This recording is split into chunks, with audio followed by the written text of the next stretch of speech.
Today is March 5th, 2025. My name is Rob Carr of Kalamazoo Right to Life, and this is Pro-Life Week. Well, I've got two stories today. The first one broke yesterday morning, I believe, and I'll be reading an article from lifenews.com, a source I go to frequently.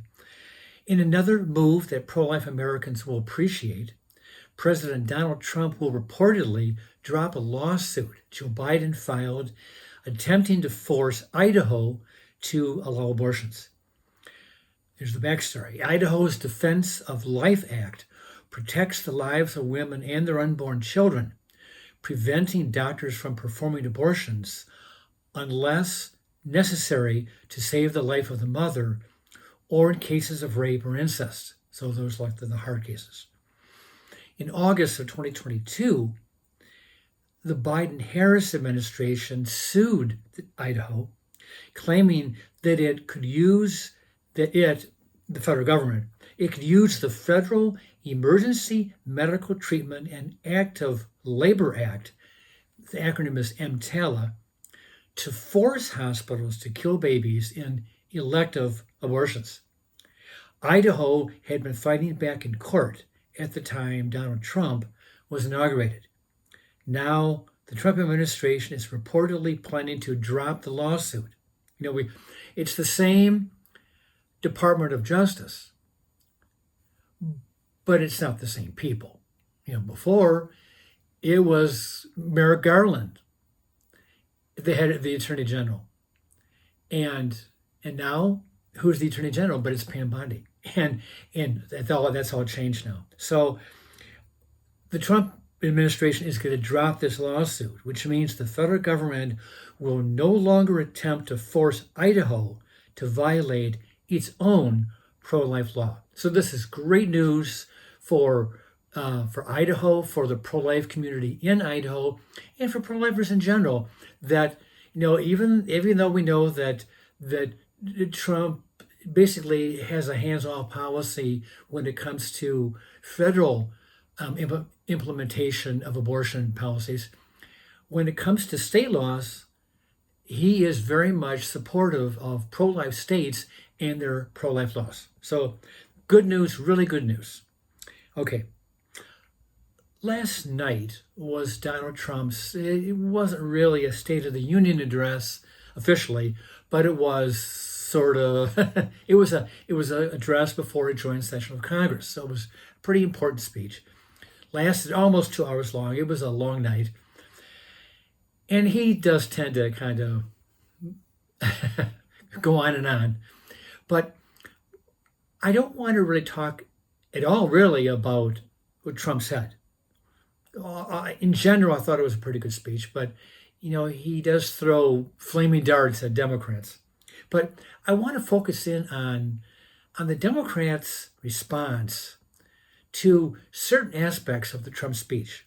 In the last 30 years, maybe longer, presidents during State of the Union addresses, they'll talk about an individual, and they'll say, "Oh, and this person is up on the balcony, and he's sitting next to the first lady, and so did this and this and this, or he started a business and now they have 500 employees, or this person,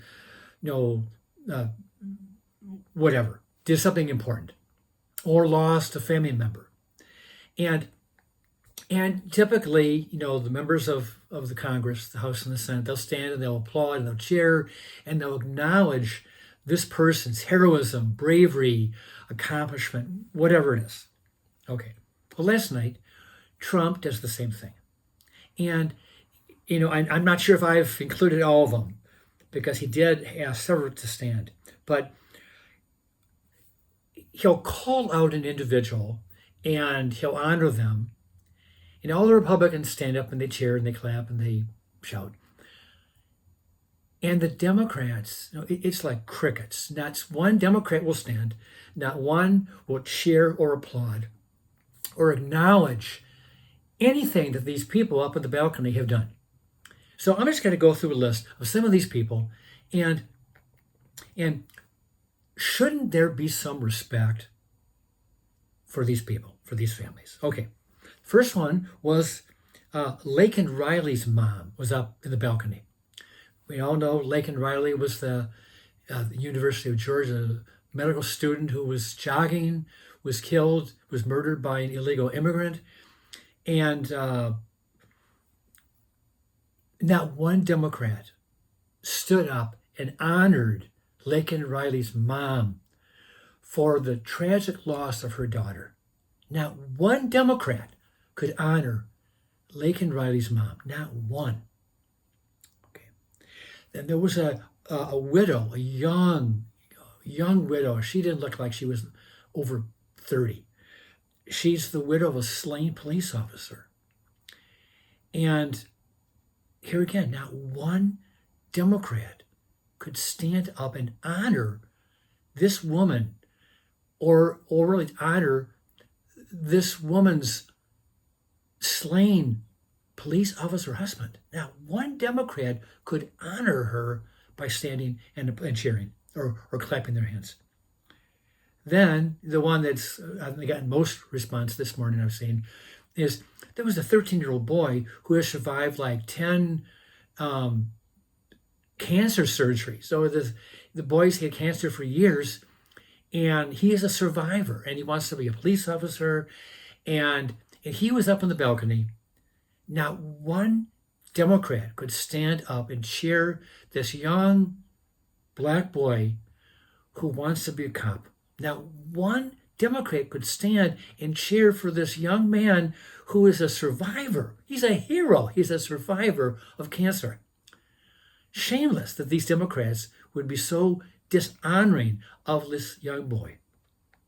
Okay, and then Trump honored the wife and the two daughters of the man who was killed at that Butler, Pennsylvania Trump rally, where Trump was shot in the ear, and a bullet hit this man and it killed him. And I think he was a firefighter in the Butler, Pennsylvania area.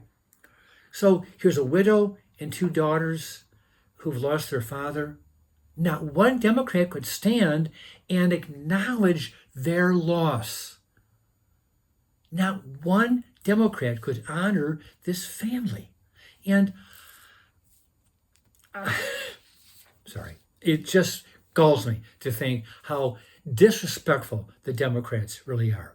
You know, they do a lot of talk. Democrats do a lot of talk. You know, they on abortion. You know, the baby's not human. The baby's not a person. It's not a human till it's alive, till it breathes. Okay, fine. Okay, all these people that Trump honored last night, excluding the boy that's still living, but the other families were all dealing with loss of human life. These people were alive and were killed. They were murdered by whoever. And the Democrats who claim to honor human life, they oppose the death penalty because they feel it's a cruel and unusual punishment to kill somebody because they don't support the death penalty. All life is sacred. I remember Nancy Pelosi talking about an MS-13 gang member talking about that even he has a spark of divinity in him because he's created in God's image. Well, so were these people too. But the Democrats could not honor the spark of divinity in those people who have lost their lives or honoring the families who had attended that speech last night. Okay. All they had to do was stand and clap, or stand and cheer, and honor these families. For all I know, these families may not even be Republicans, but Trump called them out, and the Republicans responded, but the Democrats sat in their hands. Is their hatred for Donald Trump that overwhelming that they would disrespect these families and not having enough compassion to acknowledge their pain? If Joe Biden had been speaking and he had called out these individuals, from the 13-year-old boy and Lake and Riley's mom and all these others, if Biden had called them out to honor them and their service and the loss of life in those families, every Democrat would have been standing on their chairs cheering. And I'm convinced that if those same people would have been called out by Joe Biden, the Republicans would have been standing. They would have been to honor those individuals. Last night was a shameful display, and I think voters who are watching that speech, voters got a good look at how the Democrats acted. Will this translate to Republican wins in the midterms? I have no idea. But it's food for thought. And you can turn people off by how you act. How you act. With that, I'll let you go, and I'll see you next time.